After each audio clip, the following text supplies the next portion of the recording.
Hello and welcome to this session on cloud integrations with Oracle SOA Suite. My name is Rajesh Raheja and I'm going to show you how simple it is to invoke a SaaS web service using the Oracle SOA Suite components. In this video, I will demonstrate the steps involved in invoking an API on the Oracle RightNow Cloud Service. Before we get into the details, it is important to understand that cloud integration is much more than just web service connectivity, although it is what is most often documented. You need to think about the overall integration approach with your SaaS applications, just as you would for any other integration project in your enterprise.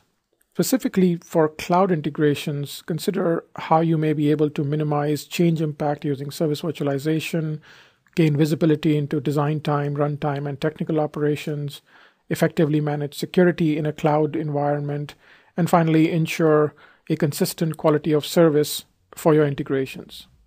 This session focuses only on the connectivity considerations, and we will soon add additional sessions for each of the areas listed here. When talking about connectivity considerations, you may be thinking of SaaS APIs as simply a web service call, but it usually ends up being more involved than that.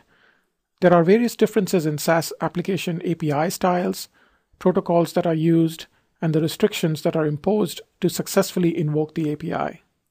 Some APIs, such as Oracle RightNow and Salesforce.com, depend on a polymorphic pattern that offers flexibility but requires a bit more work in consuming the services. Instead of each service operation being unique, there are a fixed set of operations that take in any object. For example, in Oracle RightNow, instead of a create contact operation, there is a generic create operation that works on objects such as contact or incident, that is, objects inherited from a base Rn object type. In addition to polymorphism, different SaaS vendors also have varying needs for things like session headers, authentication, dynamic endpoint URL generation, API optimizations, and limitations on the number of records. This is all easily implemented in the Oracle SOA Suite, often without any coding, as we will see in this demo. Our task for this demo is to create a contact in the Oracle RightNow Cloud Service using a SOAP web service call. To do this, there are 7 steps I'm going to go through. Step 1 is to obtain the RightNow credentials, the WSTL, and the Certificate Authority SSL certificate. This allows us to connect to the RightNow web services. Step 2 is to import the CA SSL certificate to the WebLogic server CA Trust Store. This allows our web service client to trust the RightNow server and enable secure HTTPS connections. Step 3 is to create a new SOA composite with a partner link to reference the RightNow web service WSTL. Step 4 is to create an invoke activity, invoking the actual create operation and creating a transform activity from the source to the target. Step 5 is to create and populate the client info header variable that needs to be sent along with every SOAP message to the RightNow service. Step 6 is to attach the security policy and store the credentials for the RightNow service. And finally, step 7 is to deploy and test the composite and check if the contact has been created in the RightNow system. So let's get started. The first thing we would do is to go into the RightNow system and check if the contact that we are going to create already exists. So I'm going to go to the contact quick search and search for a given contact, say Ellison. So the last name Ellison, there is no contact that is existing in the RightNow system. So our task would be to create this particular contact. As part of step 1, we need to get a hold of the WSTL that we would use to invoke that web service. So to get a hold of the WSTL, the RightNow developer community has a lot of good documentation on the web services and the APIs that need to be used, the description of the objects. So let's look at an object model. We're going to create contact. So you can see that there's a lot of information about the different fields and the type of the fields and whether they are mandatory or not. To get a hold of the WSDL, we just go through the getting started, and there is a section on WSDL retrieval that gives you this URL pattern of that WSDL that you need to retrieve. In our case, the host name is integration test and the interface is integration test. So I have bookmarked that. And you can see this is the WSDL. Now, before we take this WSDL into JDeveloper and start to create our client, we do have one step that we need to perform so that the certificate that is presented by the RightNow system is trusted by our WebLogic server. The easiest way to get the certificate is to actually go through the endpoint that you're going to invoke. So here is the endpoint I'm invoking. It's not going to result in any kind of an HTML page, but what you can do is to look at the details of that URL and then view the certificate. Every browser has a different way of showing the certificates, but you'd be able to go through the certificates and look at the certificate chain, which is the specific certificate used by that site and the certification authority that has signed that particular certificate. So in this case, we are interested in storing this certificate authority and marking it as trusted in the WebLogic server. So the easiest way is to just take that, and I'm just going to put it in a location that has been mapped to my /temp on the server so that it's very easy to import. Now we need to go to the server side and actually import this certificate from the certification authority into the WebLogic server trust store. But we need to find out where that trust store actually is. The easiest way to do that is to get into the WebLogic server administration console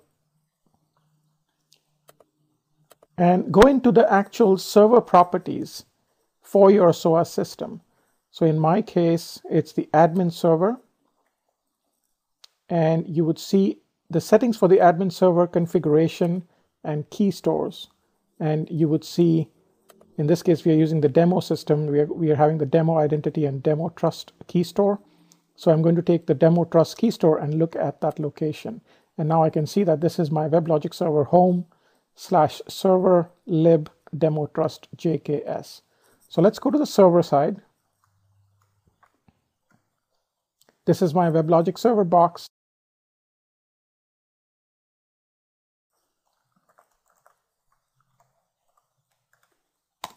And here I'm going to run the keytool command. So this is the keytool command I'm going to run. Keytool import it as a trusted certification authority certificate. And I'm just going to give it an alias of RightNow CA. And the file I'm going to use is /temp. And this is the certificate that I just saved from the browser into the key store, which is at this particular location that we found from the WebLogic server. And the certificate was added to the key store. You can verify that. And here you can see that we have the RightNow CA certificate. The next step would be to take this WSDL and import that into JDeveloper. So in JDeveloper, I'm going to create a new project.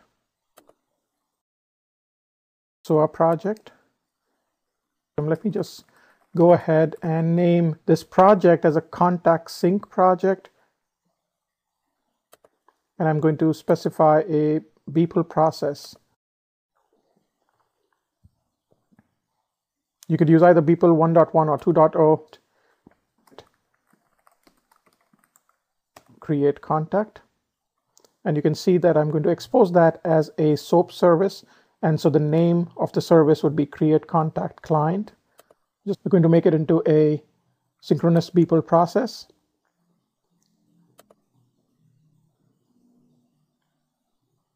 One of the things that we're going to do is add a couple of fields that we want to synchronize over to the RightNow system. So if you look at the create contact WSDL, which imports the create contact XSD, when it generates the WSDL, it just generates it with one input and one result. So I'm just going to copy and create 4 input fields. I'm going to call it first name, last name, say street address, and say zip code. I'm going to save this and go back to my composite. We can now import the web service as an external reference, and I'm going to call this as the RightNow reference, and provide it with the WSDL that we got from the RightNow site. And as you can see, it goes to the RightNow site and gets the WSDL definition. We're not going to copy it into our project, and we're just going to keep it live so that there are no synchronization issues when the WSDL on the server changes. So that's it. We've got a web service reference. Let's tie the Beeple process. Let's go in to the Beeple process. The first thing that we need to do is to make sure that this connection with the RightNow reference that we created exists. So we're going to put in an invoke activity and tie the invoke activity to the reference and specify the actual operation to invoke. And you can see here the operation is already defaulted to create, but these are the polymorphic operations. And for each of the inputs and outputs, I'm just going to default some global variables that we can populate in the mapping. Now, we also had discussed the need for some session headers that need to be sent in as part of every web service invocation. So what you could do is to define a variable that can hold that particular header. So let's go in and define a variable. Let's call that variable as the header variable. And we could define it as a message type. And since we know that it requires client info header, we could look at our partner link RightNow reference and the WSDL information to see if we can find any message type that corresponds to that client info header.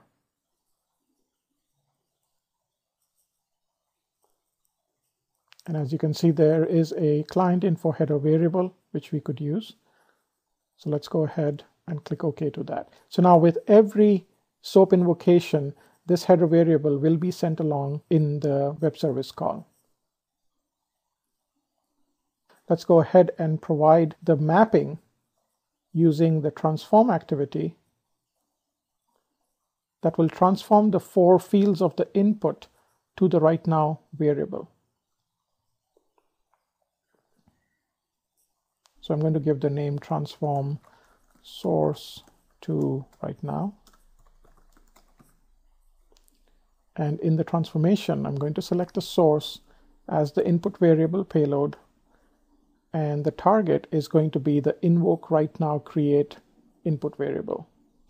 We need to create a mapping file, which is an XSL file, source to RightNow. And we are going to create this mapping file now.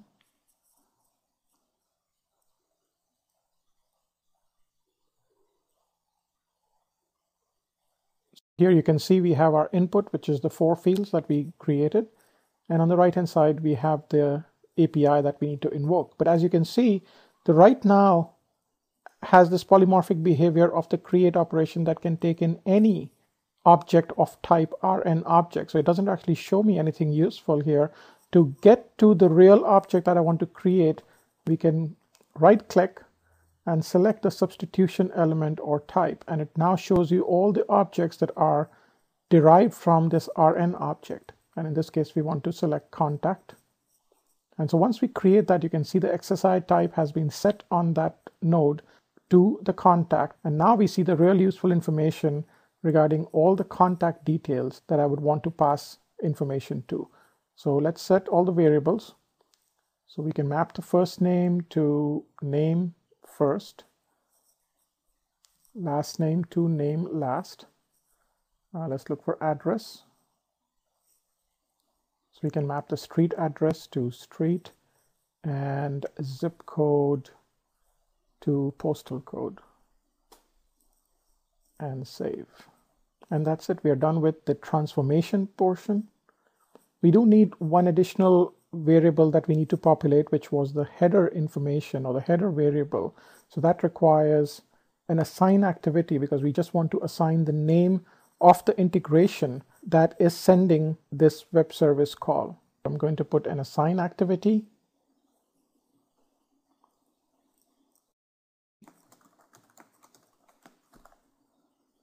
And here what I'm going to do is to select that header variable and assign some literal value to the field that represents the client info header.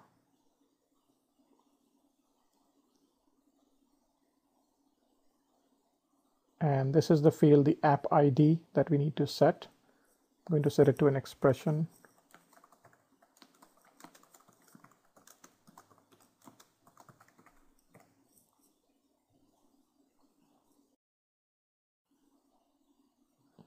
I'm going to not validate it as an XML. It's just a literal value that is being assigned to that variable.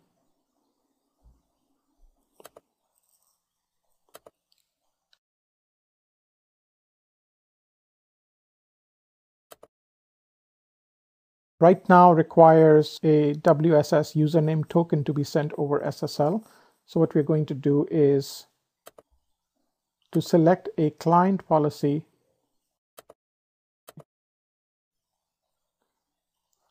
Let's configure the key that is to be used by that OWSM policy. This key points to a location in the credential store where the actual username and password are stored in a secure manner so that we don't have these usernames and passwords floating around in an unencrypted format. So let's give it a value of RightNow key. And we need to go into the server and actually put in the real username and password and make it point to this RightNow key. So we are done on the JDeveloper side. Let's first deploy it, and then we can do the rest of the work on the server. I'm going to deploy it to the SOA server. And I have a partition created for this project. And you can see here that it's first going to compile and then deploy.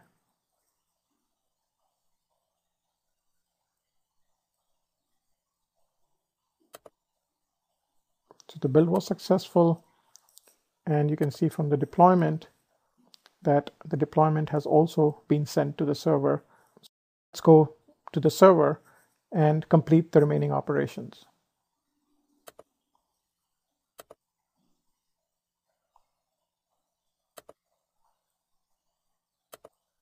The first thing we need to do on the server side is to make sure that we assign the key or the credentials for the RightNow system.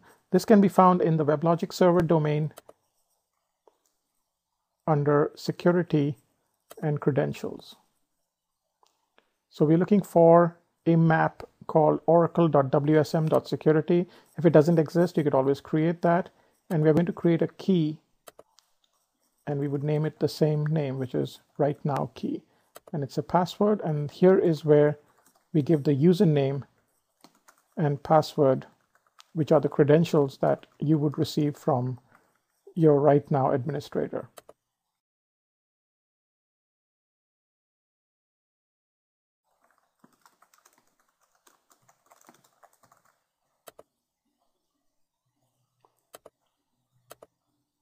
So we have set the password for the RightNow system and made it point to the key. The next step that we need to complete is to just make sure that the OWSM policy does not send timestamp, which can cause the RightNow system to fail because it does not expect the timestamp. That can be found in the WebLogic server web service policies. And here we are looking for a policy that has been associated with our service client, which is SSL enabled. And so let's look at this particular policy that we had attached, which is the username token over SSL. So let's edit that. And you can see that the policy has an assertion, the WS security token over SSL, and that assertion has an include timestamp mark checked, which is going to send the timestamp. So we are going to uncheck that and validate it and save.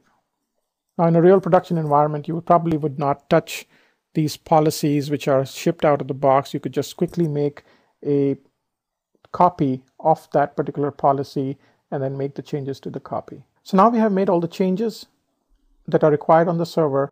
Let's go ahead and try to execute the composite that we had deployed. So we can see that we have different partitions, and I had used the cloud integrations partition. We click on contact sync, which is the composite we deploy.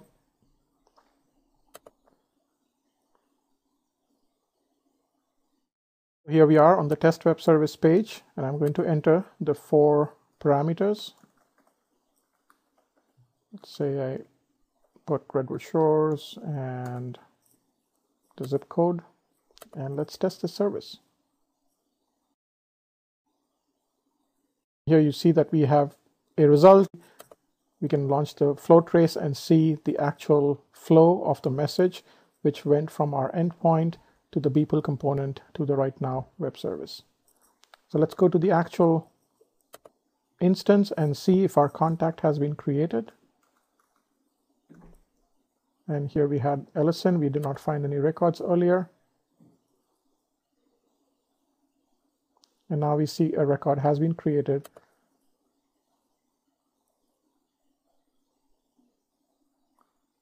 With all the details that we had sent in, which is the first name, last name, street address, and the zip code. That's how easy it is to invoke a cloud service from the Oracle SOA Suite. To summarize, here are the steps that we need to do to connect to the Oracle RightNow Cloud Service using Oracle SOA Suite. Step 1, obtain your credentials, the WSDL, the root certificates, and look at the documentation for the API that we need to invoke. Step 2 is to import the SSL certificate into the WebLogic Server Trust Store.